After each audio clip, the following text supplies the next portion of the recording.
Hello guys! Welcome everybody to Mando Monday. This is the series where you guys ask the questions and I, of course, answer them. This can be to do with anything related to Counter-Strike Global Offensive, CSGO investing, or of course a future update related question if that's Source 2 or an operation, or maybe something like the Rio Major stickers that are going to be coming in the next couple of weeks. Now, if you guys have a question for anything in particular for CSGO related questions or maybe personal, make sure to leave it down in the comment section below this video or any video to be exact. Ask Mando and then ask your question. It's usually just easiest and best for me to find it that way. A lot of interesting stuff this week, and number one, I don't want to hear that it's Tuesday of me actually uploading this video. Why is it called Mando Monday if it's not really Monday? We had other content to do, okay? Rio Major stickers are a priority right now.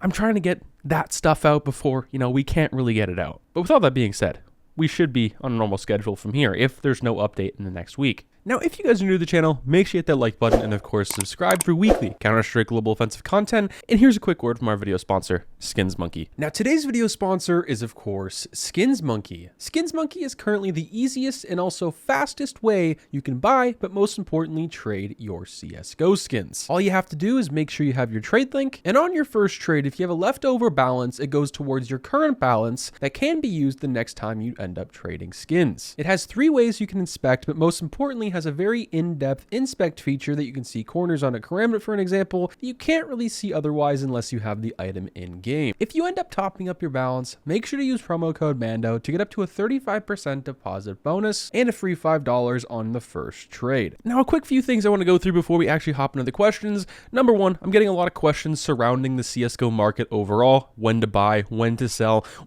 specific items, and Mando Monday has become this series where I've pretty much answered those questions, but it's also become a little bit of a personal thing. So with that being said, I'm also going to have another weekly series that I'm going to do on top of CSGO news, on top of Mando Monday, and it's just going to be investing Q&A. So if you guys have any questions for that, I can either answer them on this video or the separate investing Q&A. Now, if you have an item specifically that you want price checked maybe that I can't do on a stream, you leave it in the comment section on one of those videos, or anyone to be exact, and I'll make sure to get by that. I also think it's going to be helping out the community quite a bit with just common misconceptions, common questions, and maybe how to know if something's a scam, for an example. Our first question up here, we're going to call you LDLC. It says, what are your current investments in CSGO at the moment? So at the moment, I've been kind of on the fence about making a video basing everything on my personal investments for a few different reasons. But number one being, I'm going to get comments calling me a sellout, calling me biased because obviously they're my items and I'm promoting them essentially and people think I'm going to pump and dump. Realistically, for someone to pump and dump an item, they're going to have to do a lot more than one video. But also on top of that, is it really worth me to do that, to pump and dump off of something like that?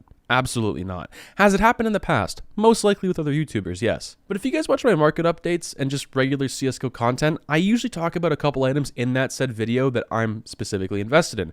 For one, I'm a pretty heavy investor in Stockholm 2021. I'm also a pretty firm believer it's going to be pretty good in the future, just because of the pure numbers alone. I'm invested to a lot of different cases inside of Counter-Strike. I used to just really only be with the higher tier cases, really anything over $1. It was easy to sell. It was also easy to buy because it was easier to move. You could also get a lot less bulk and quantity in your inventory. But I've also moved to some of the newer cases that I missed out on and had a mistake on earlier. So I have a few Danger Zone, I have a few Fracture, Clutch case, I have a few CS20 cases. And for the higher tier ones, I have Riptide, Broken Fang, the Breakout, the Phoenix. Don't have a whole lot of those because obviously the only thing really holding that one together is, of course, the Abasimov, which is going up, but it's kind of hit that peak right now. My best investment throughout 2022 was definitely the Revolver case and the Chroma 3 cases. I guess you could say the Clutch case as well, but the Revolver case was like 6 cents in December in 2021. It's almost had a 60-cent growth in the past few months, which has just kind of been crazy. And then I sure have my inventory miscellaneous crap with knives and whatnot, but those are mainly just for me as a play skin. And then of course I have operation stickers here and there, have some Battle Scar hollows, have some Liquid Fire hollows, and some older and newer Major stickers just really all over the place. I have some device stickers throughout the years. Obviously he's supposed to come back, I'm pretty sure, to Astralis pretty soon, which might devalue his older ones. But for the time being, he's not in CSGO, and at the moment, they're a pretty good investment for people who want to pick up a device sticker, because obviously they are pretty rare. So I know that wasn't maybe exactly what you're hoping and looking for, but I'm trying my best not to just be very biased. I'm also trying to see a different, broader view of the CSGO investing scene, trying to understand why other people are going to certain other things, maybe following suit to that and trying to get a good understanding for myself. Now, for the most part, I never really talk about or promote an item I'm not really happy or would want to invest into CSGO with or into specifically, but I definitely talk about things I wouldn't do for sure. And that's just my personal opinion. Let me know what you guys' thoughts are down below of this, and let me know what your guys' investments are inside of CSGO, because I'm quite frankly very interested. I feel like a lot of people are invested into lower tier cases. It kind of makes a lot of sense. They're a very good return in a very short period of time. But I also really haven't had a whole lot of pickups this year. It's been more for me of just a pure selling year because of how much profit we've had. It's very interesting to see how the market would be in the next little while. Our next question up here is, of course, from Aquila, more so of a comment, and this is also about Source 2 and an operation from my recent comments on this matter. He says, I don't think they're waiting for the player count to drop. That's just stupid if it's true. And what he means by that is I made a video talking about the future of a CSGO operation, but also Source 2, but mainly for an operation, and how I think Valve is waiting for the player count to drop before they release it. Yes, that sounds very stupid. It even goes against what I said in the past, but does hold a very good point and something to talk about. And that essentially, Valve has economic experts working over there. That's why the CSGO economy is as good as it is. And one of the examples I used in the video is one of the main reasons CSGO does not release a case every single month is, well, that's practically printing your own money, which that is never good for any country in the day. As soon as you start printing more money,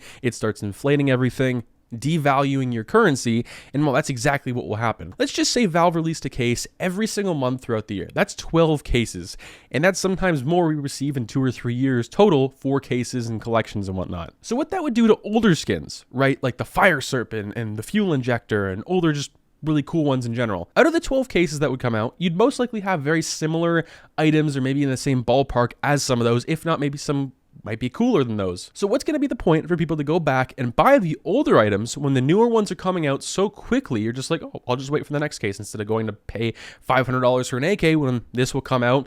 It'll probably be $50. I'll pick that up instead. And the cycle will just continuing like that. And we're already starting to see that kind of with stickers nowadays, especially because of Antwerp and Stockholm. I would say Rio is the big deciding factor with CSGO investing inside of majors. Even though it's kind of already over, that's a huge thing right there, especially going forward. But what would happen with the CSGO player count dropping, Valve is eventually going to lose players. Obviously, we're at an all-time high right now with the market, but also player count. That's the reason why the market's been so good. When the player count starts to drop, they're going to need a draw-in factor for people to come back. That might be a major, but once again, people are kind of burnt out on stickers. We've had just stickers throughout all of 2022, just for updates, no operation, nothing, just stickers, CS10 capsule, and just miscellaneous ones here and there. But once they release an operation, it'll draw all those people back with giving them more time to work on it, then putting in the most minimal effort possible, but also getting a maximum return, but also helping out the CSGO economy. And that's why I think it's going to happen like that. But of course, I could be wrong. That's just my prediction and personal opinion. Valve does not work on a schedule. They work when they want to release things. And I think with Source 2 kind of related to this question as well, the reason I don't think that's done is because they want to take their time on it and they don't want to just rush things out, because obviously if something goes wrong where a skin looks a lot better on Source 2 versus some others that might look really bad, if there's a bug, those said items might just crash overall and will break the economy inside of CSGO, which would not be good. So I think they're very much taking their time with all of this very slowly. Let me know what you guys think down below. Now, our next question up here is, of course, from Neil. It's a very interesting one. It's very good, very well worded, and it's something I've wanted to make its own video on in the future. But he says, how profitable do you see future majors, cases, and stickers being, etc.? So at the moment, not very good. If you guys can't tell, we're in a pretty high bull market right now for CSGO. Everything's going to the moon, and eventually, obviously, that's going to fall off. But for right now, if things are staying the way they are, especially with no content, this has been a big thing. This is a huge thing for this question. There's been no content really in 2022, yet people are still buying skins. So I can only imagine if an operation, if Source 2, we get the Rio Major, and on top of that, there's Chinese New Year, the market might just keep going up even more. And with that, we're going to get more players because they're going to see how profitable things are. And some things have very much changed over the years. Take trade-up contracts, for an example. Everyone and their mother's dog is doing them on YouTube now, which is very much devaluing all of them specifically. It's making them harder, but it's not necessarily YouTubers. I can't be mad at them. I mean, obviously, they're trying to make a quick buck, trying to make some content for fun as well. More people are getting involved, which is awesome. But you also have whole websites now that are based off of trade-up contracts that I also don't have a problem with. It's just the fact that it's so much easier nowadays to do so. The same thing as with CSGO investing content. Everyone's talking about it. Everyone knows you can make money from certain things inside of CSGO. Now, when you can and how you can is kind of a gray area. But I mean, look at majors. Majors, in my personal opinion, are a finished thing for CSGO investing. I talked about this going into Stockholm 2021. Obviously, I was a little wrong about that. Kind of glad I went in myself. But if you're going into a major in the future nowadays, you pretty much have to go in with a huge grain of salt And that money you're putting in, you really have to be willing to lose at least for 5 years. And for cases, I mean, you look at cases right now, they're absolutely crazy. I mean, they're $1.50, almost $2 for some of them on the market, that being the Dreams and Nightmares and Recoil, the two newest cases inside of CS. That has never been normal. That is extremely odd. And I feel like once the market crashes, there's just going to be too many of them on the market. But only time will tell on those. So cases, I think, will be a little different because obviously right now is really weird because we're getting not enough cases for how many people want to unbox them. That's why the price is so high. So hopefully that kind of summed up your question.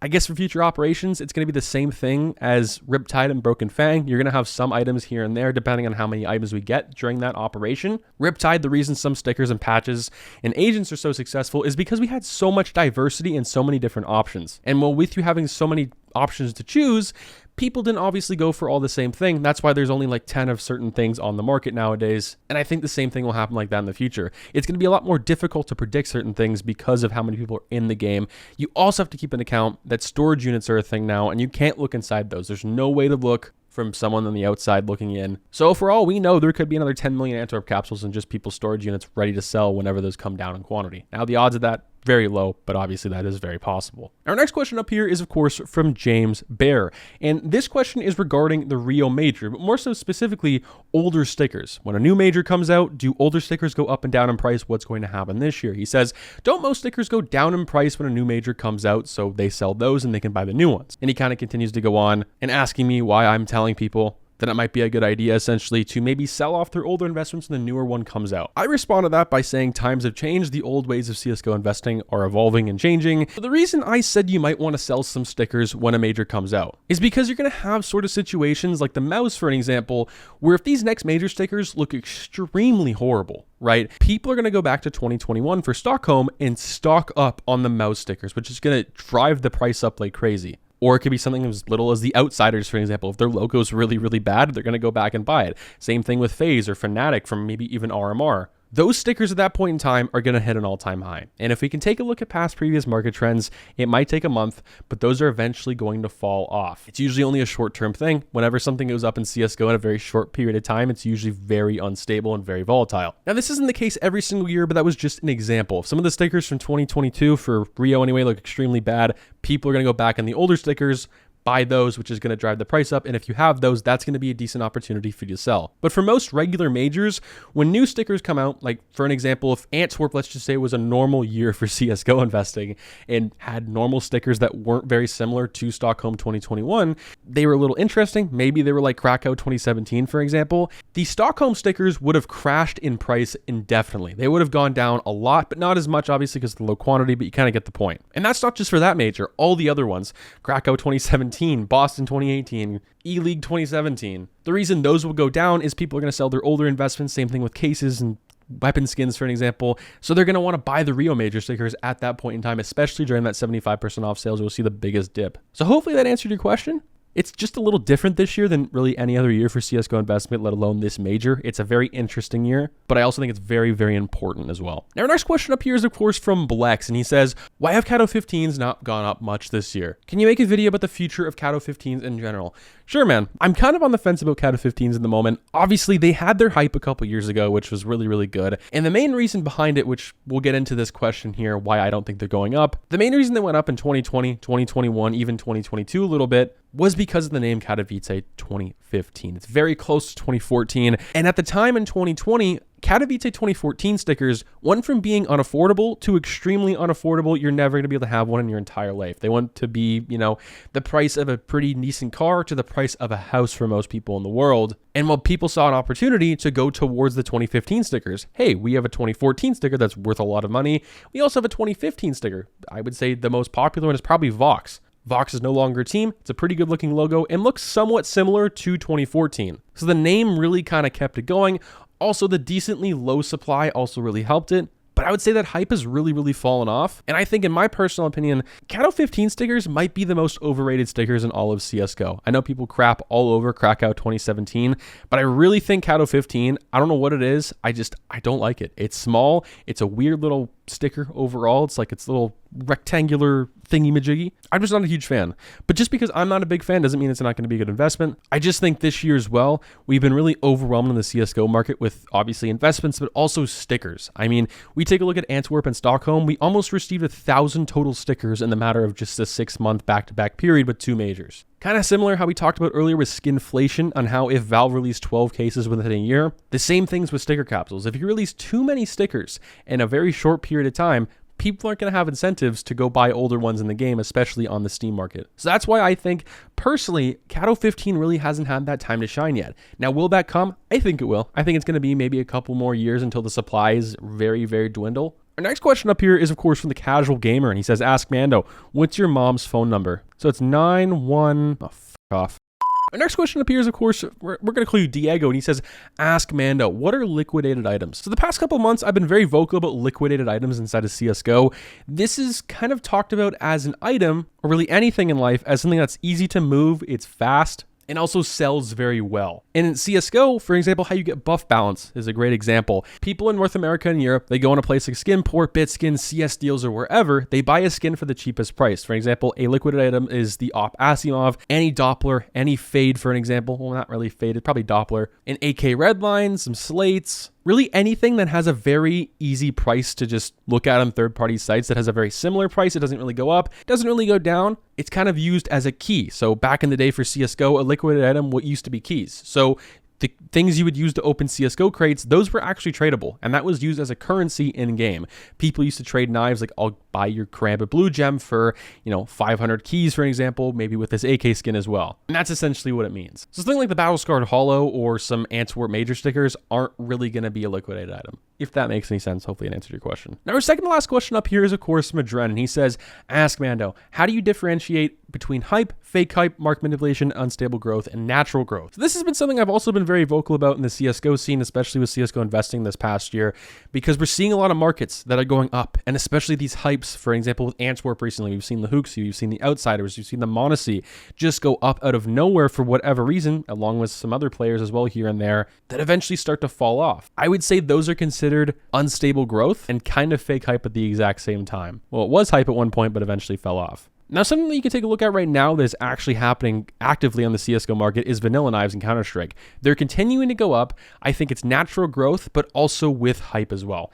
People talking about it like me, other YouTubers, people on Twitter and whatnot, seeing it on the Buff Trends tab, that's causing the price to go up, but also they're a pretty rare knife. A lot of them are very old. That's causing them to go up as well. Market manipulation is usually something, especially if someone on YouTube, for example, talks about it on a place like Reddit or Twitter, and then all of a sudden, the price extremely goes up. Like I'm talking the other day, obviously when Trilix made his video on the Breakout and Prisma 2 being his favorite case in the game to unbox on his stream, that wasn't really market manipulation, but it was in a sense. If he was doing it in a false manner where he was saying, you guys need to invest in this case right now, boom, go do it, and the case rose up $5, well, that of course is market manipulation. And we've seen this before with people with CSGO cases in a certain scene. Hopefully that answered your question. I also want to feature this in the Q&A for CSGO investing separately later this week to hopefully go more in depth on this and go more in depth on each individual one and what those mean, maybe for newer things in the game. Our last question up here is not obviously from YouTube. It's from Twitter. I thought it was very interesting,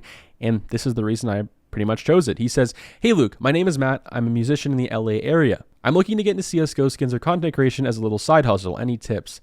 Thanks. So I'm going to start off with YouTube as a side hustle. YouTube is a side hustle in 2022. If you're strictly doing it for the money, it's not going to work out. Just like any other things. It's not a get-rich-quick scheme. There's a lot of people in the CSGO scene that I believe just upload a video every single day to get paid. There's no genuine passion behind it, and you can tell most of the time in some of those videos, you can just easily tell on their voice that they're not passionate about what they're talking about. That causes the content to be bad and maybe consider them a sellout. And it does not come very easily either. I mean, it's taken me a year and a half to build up what I have right now, and I treated this like a full-time job for an entire year, really without getting $1 to my name until the past few months. It once started off as a passion, which it still is. This is my dream. I love CSGO skins. I love the game, and I want to create content for it, and that's exactly what I did. And I just got lucky enough, and for whatever reason, you guys enjoy watching me, and that's the reason I think my channel has become successful. So if you're just doing it for the money, you're going to get burnt out extremely quick. and it just won't work out for you. The same thing with getting into CS skins. I mean, I know a lot of people that just buy CS skins because obviously they're like a new hype. They're the new Pokemon cards, which some people are relating them to. But I mean, CSGO skins have been around for so long.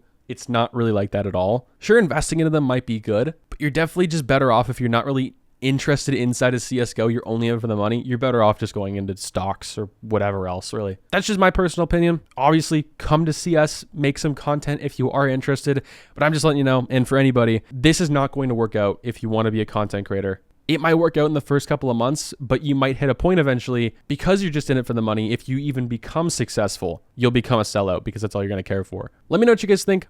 This was a very long episode of Mando Monday at 35 minutes in the raw recording. If you guys enjoyed, make sure you leave a like. Also, comment your question for next week's video of Mando Monday. Ask Mando and then ask your question. I'll catch you guys in the investing Q&A later this week and, of course, with other future content. I'll catch you guys in the next one.